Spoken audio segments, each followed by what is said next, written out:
Here we go with today's kitty. There is one kitty, 9 lives. Each cat life has a number. Numbers 1 through 9. Swirl the cat food and pick a cat food.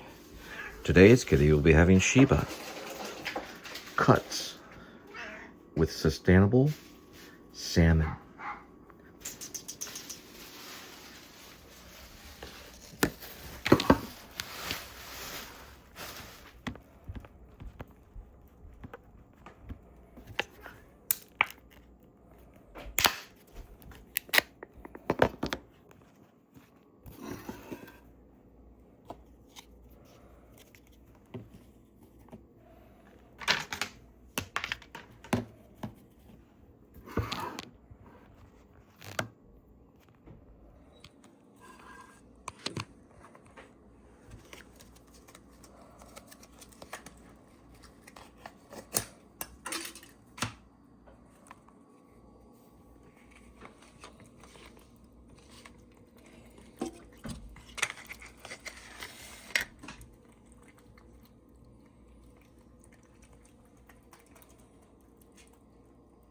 Good to go.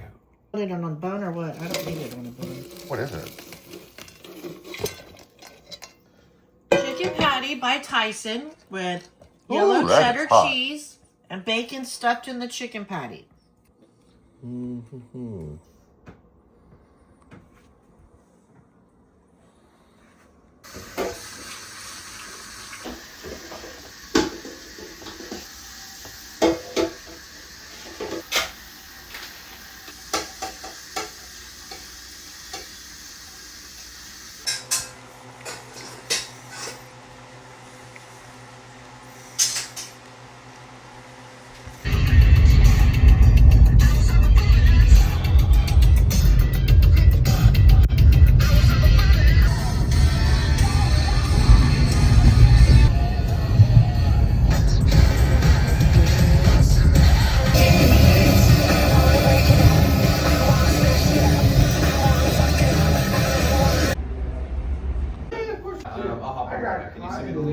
On Saturday, I was literally walking back to my truck and it just. I'm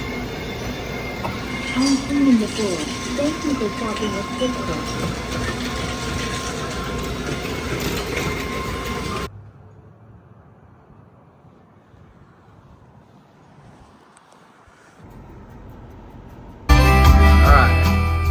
What you're listening to is Broken Window Serenade Whiskey Myers. I just met the bass player. So I just talked to the bass player for about an hour. He's got like a cool bass, 2 dogs. It's pretty much what Bradley Cooper played in Star is Born. But they're pretty big. Yeah, he's kind of, I talked to him about the Linda & Cole Band a little bit. I didn't say Linda & Cole Band, I just said my name. And then I gave him my SoundCloud.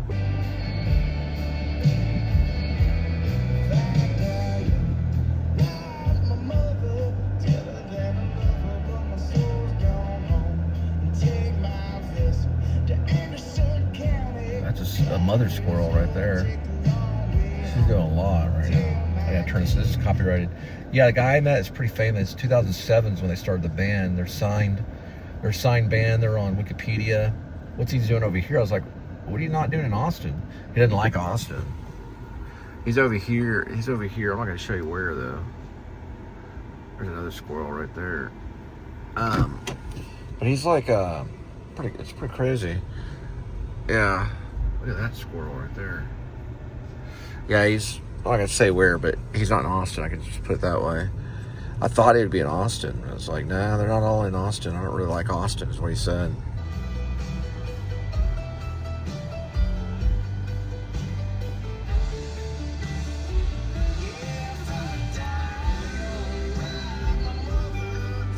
This one might work in rib because he says the first rifle they ever got was a 243. I haven't thought about adding a 243 to rib. I might, because it's about a militia, but basically. It's also about a serial killer or something like that, but it's about a militia. And he talks about, and you can hear it at the very beginning, right here. My first rifle was a 243. That one might could be in it. Ballad of a Southern Man. Papa gave Daddy, I'll put it down. Daddy gave to me. That sounds good. Jed Wilson might listen to. And I guess that's something you don't understand.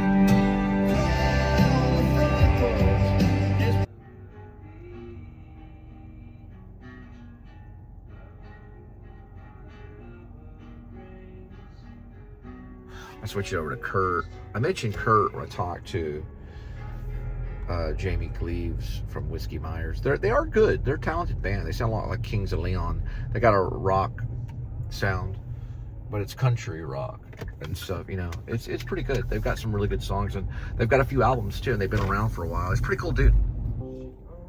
I've been watching Panic Room, David Fincher, and those thieves knew everything about the house. I mean, this is like $22 million worth of untraceable bearer bonds that they steal in it. If you got to watch it, Forrest Whitaker's in it. He's like the greatest thing in it. But then Dwight Yoakam's a musician. He's in it too. He's good. And then of course Jared Leto. Yeah, he's not too bad. He owes me money. Then the other guy, chick Jodie Foster's in it. She's great. She's also like really good performance by Jodie Foster. And then of course Kirsten Stewart is very young, has to play this diabetic chick or chick that has like you know, like seizures and stuff. It's all really good acting. 3 Oscars on board. You got an Oscar for Forrest Whitaker for Best Actor for King of Scots. You got an Oscar from Jared Leto from Dallas Buyers Club, and then you got an Oscar from Jodie Foster from Silence of the Lambs. You got 3 Oscars in that movie. That's a good movie. It actually holds your attention. It takes you somewhere and you watch it. And then of course David Fincher, who doesn't have an Oscar yet but probably deserves one, really, it's like an awesome approach to filmmaking, you know. So what you have is art that's also entertaining as hell to watch. It holds your attention and it's dang good. It's like a worthy film. It's like Hitchcock level. It's very good. But those thieves know everything about the layout of the house, or pretty much. They know that there is, I think they know there's a panic room. They don't kind of know, but they know there's a safe that they have to get into because they bring safe equipment to get the bearer bonds. And they know the layout of who's there. They know that it's a lady that's divorced. She has her daughter. So they needed the panic room for their safety. But underneath the safe in the bottom is the $22 million of bearer bonds, if you watch the movie. And they do make off with it, but not without lives being lost. And I think, well, one of the thieves saves their lives. It's really good. It's a good ending. It's very Hitchcockian, and it's David Fincher at his best. Other than, of course, Zodiac, which happens to be my favorite. This is a Zodiac speaking, but it is one of my favorites for sure. Zodiac is, but I also like Fight Club. So Fincher has been given an assignment by Quentin Tarantino to do the adventures of Cliff Booth, and that's like a takeoff Once Upon a Time in Hollywood, which is a Quentin Tarantino thing. We're gonna see how that works out. He's got a lot of avenues he can go, and I just now found out that my friend Drake, he's actually he's in the development of doing a movie, Aurora, which is about a meteorite and stuff. It's this weird crap. It took me a while to figure it out, but I figured it out somehow through that movie, through Panic Room, because there's a connection on the writer. The screenplay writer of Panic Room also wrote another movie that was very similar to Panic Room. Actually, he wrote a lot of different stuff, but I want to say his name's David Coep, and I also want to say that he wrote like Jurassic Park and stuff for Spielberg, and so he also wrote Panic Room. And he also wrote a novel called Aurora, and I think that rights of that novel and screenplay probably has been given to Drake, because in development it says Aurora, and I've been trying to figure out what the heck that is. It's David Coep, a famous screenwriter's been given over to a friend of mine who worked with Spielberg and everything, and they're about to launch this movie. It's in development. It's going to be about a meteorite, and it's going to be about a home that has like a bunker. And and all this weird stuff, end of the world, post-apocalyptic stuff. I haven't started reading the book yet, but I might start reading it. And it's been given to him because Drake did some sci-fi stuff with Kirsten Stewart that made it 2 cons, which was called Equals.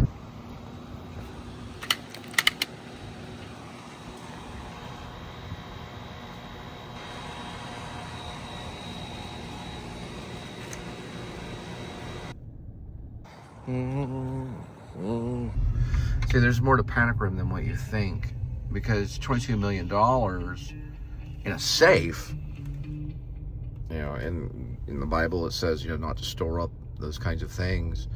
Yet Whitaker, who saves their lives from the other crazy,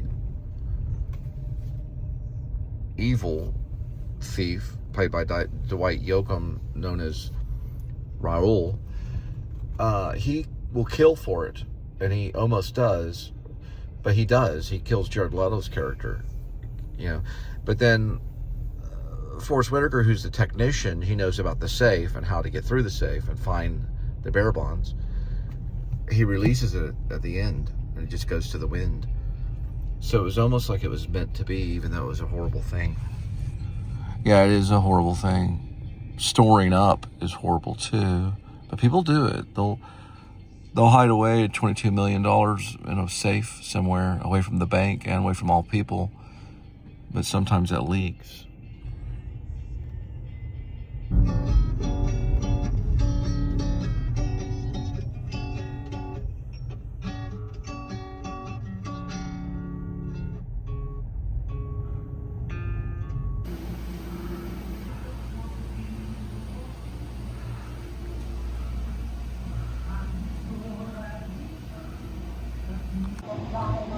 It's a meal of the day Monday. Yes, it's 6 inch with a small grain. Right. Or 6 inch with a small grain. So you're doing basically, let's see where it's at. Yeah, it is right there. It's 570 on calories for a 6 inch. Then you get these Doritos, you're at 260 on calories. So you can look at the Sun Chips, which are a little bit less and better anyway. So you get these right here. And all that stuff. You're gonna do like the purple. Yeah, that's fine. A little bit of those, like 2 of those, and then purple. Go with the purple onions, and then the bell peppers and the jalapeno.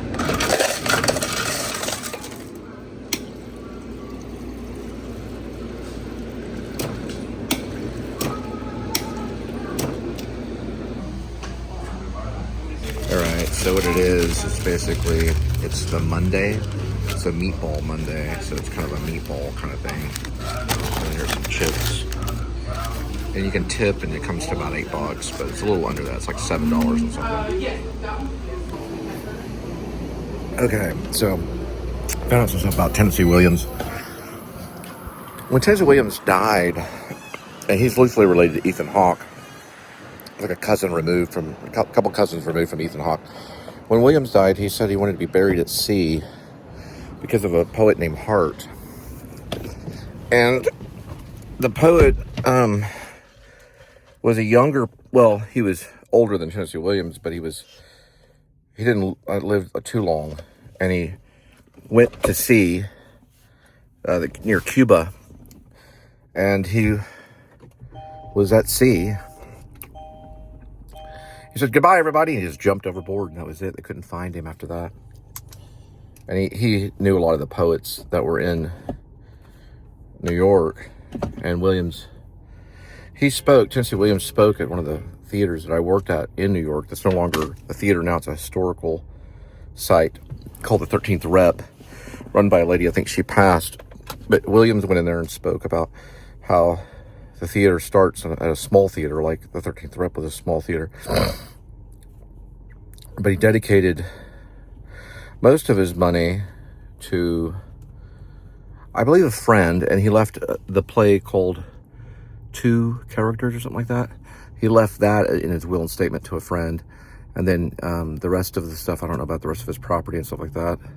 But there's 2 different theories on his death. One was he was taking barbiturates in a cap that was a nasal spray cap, and he was basically doing that. and it was stayed in his mouth. And then others say that he's choked on it and coughed it up or something, but it was in his mouth. I don't think it was in his throat.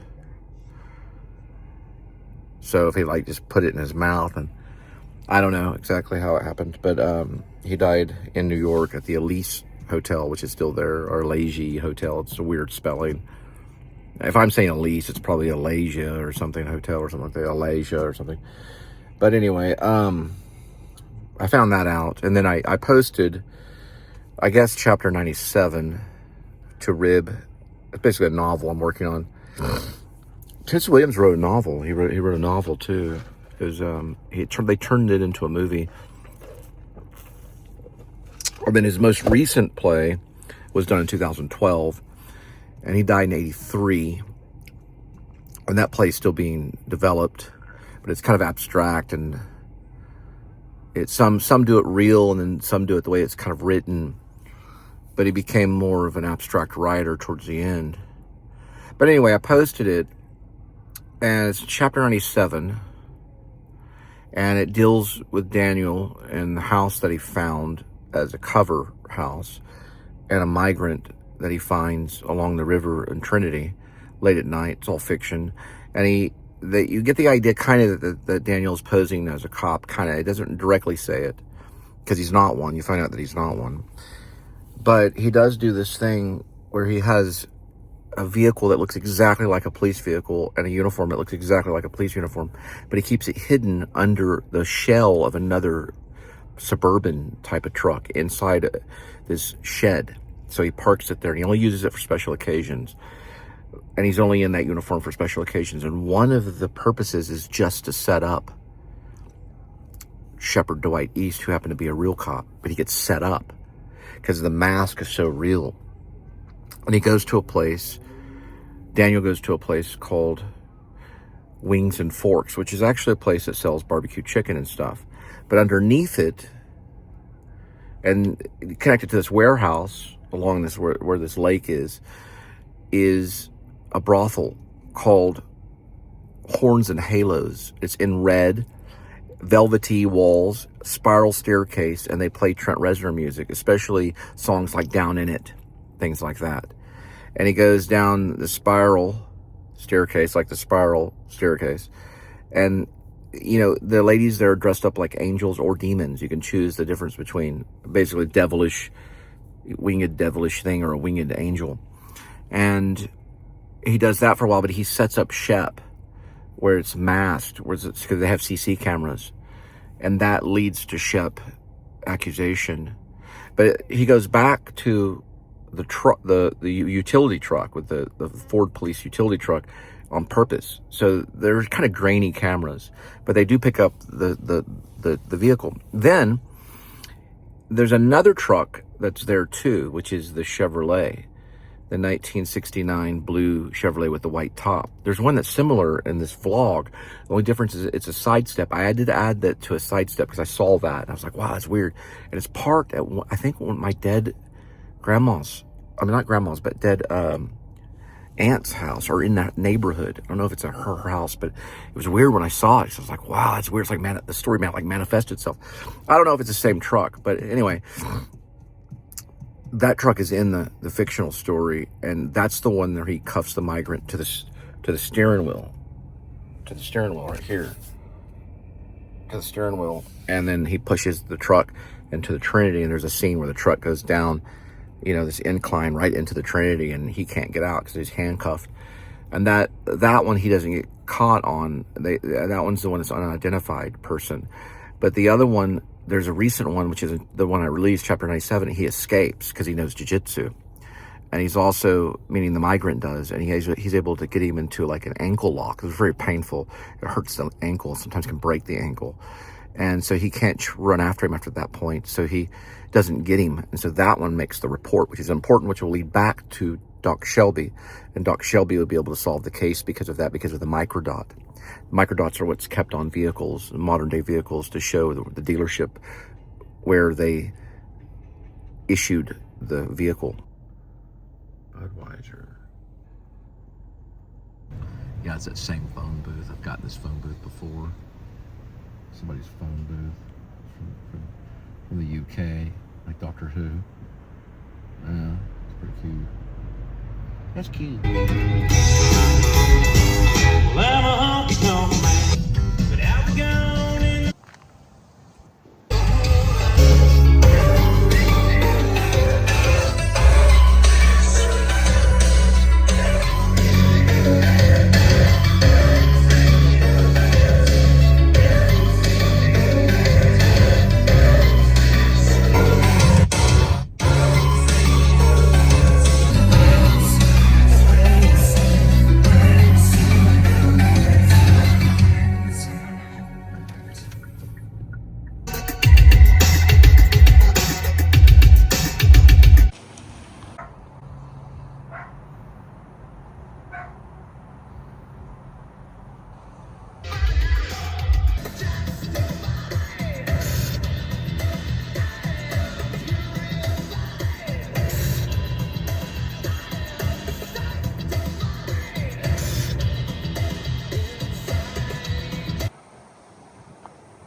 Boy, they really eat quick. He's chewing it up. He eats some of it and they store a lot of it underground. He's listening. I don't think he likes trout resin or really a whole lot. Try it down a little bit. Let's go back. See what he's up to. Most likely there's a good chance he will run. So some of them, they are so focused, they don't care. I'm gonna ask him if he knows about these homeowners. Call him Timmy. Oh no, he's not gonna have any of it. Yeah, I ruined his meal. There he goes. I have to get another one. He got some of it.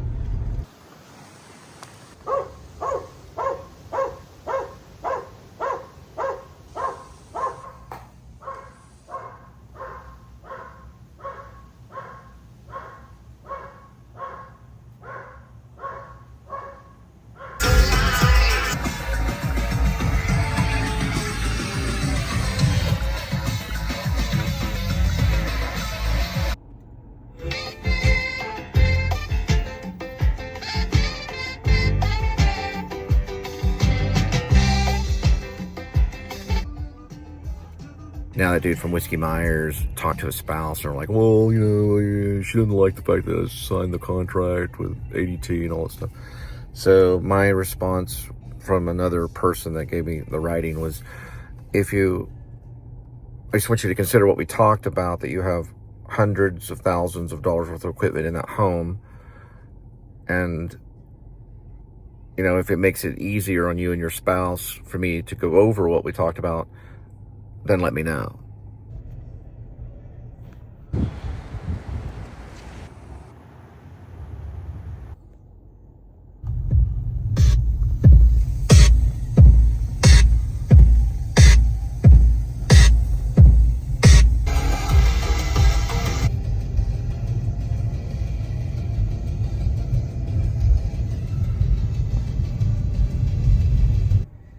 But I am going to do something. So this is for all the July 4th people out there that have been inspired by the Summer of Sing.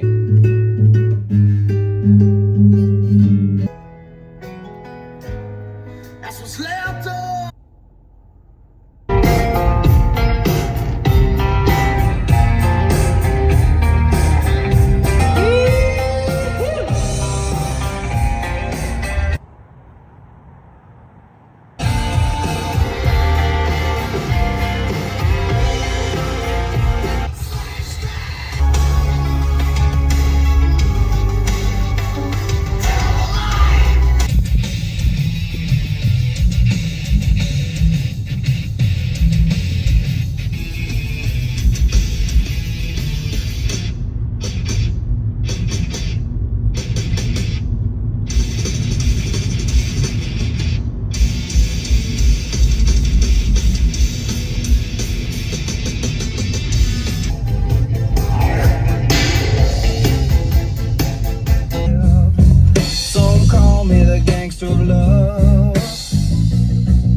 So in my mind, when Craig and Daniel were playing, they were younger, they're probably like 10 or 11, and Craig tried to, well, he got Daniel to baptize him, but something happened and Daniel couldn't come up out of the water. It happened right there, right down there. Actually, that's where we put our, Sean and I put our tires in to go floating down the flooded river and almost died. Well, Sean almost died, but he survived it. But in the book, Craig dies, drowned.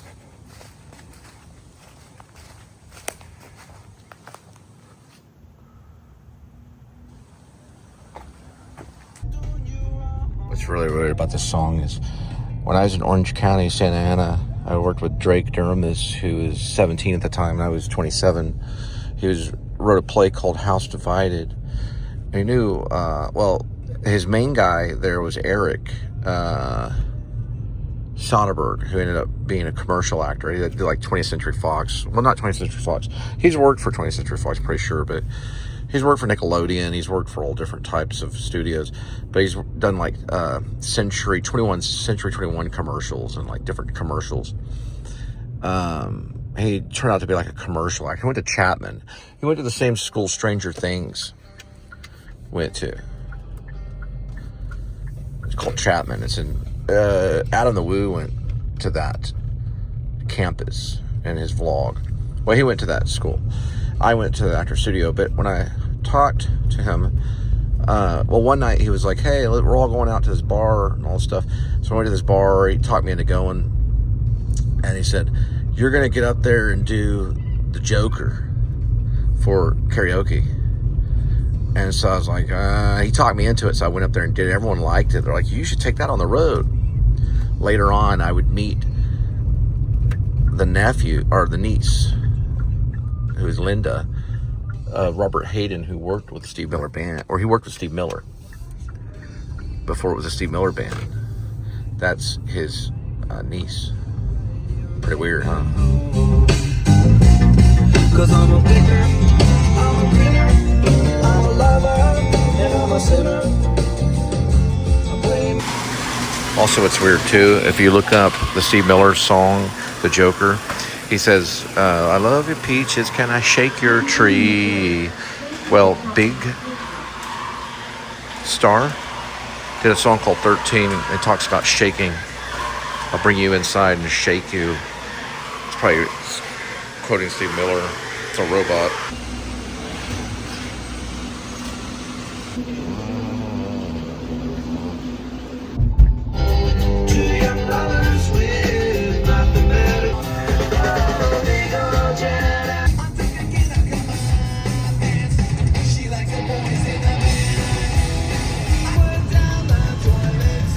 Go and talk to this guy tomorrow.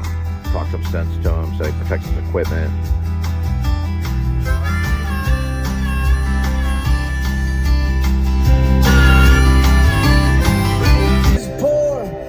They lay you in the grave and I can barely recognize. I thought I saw your car. Here we go with today's kitty.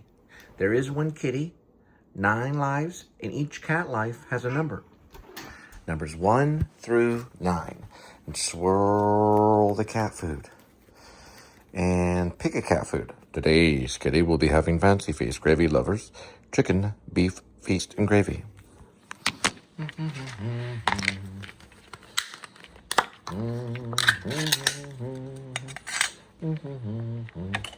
We got one good scoop here, kitty.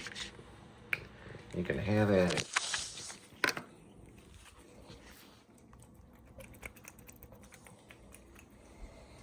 Now I'll be having, this is basically tuna and ramen. This is ramen. And then there's other greens like spinach and whatnot.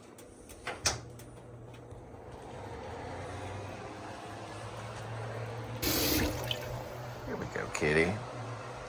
You do, baby.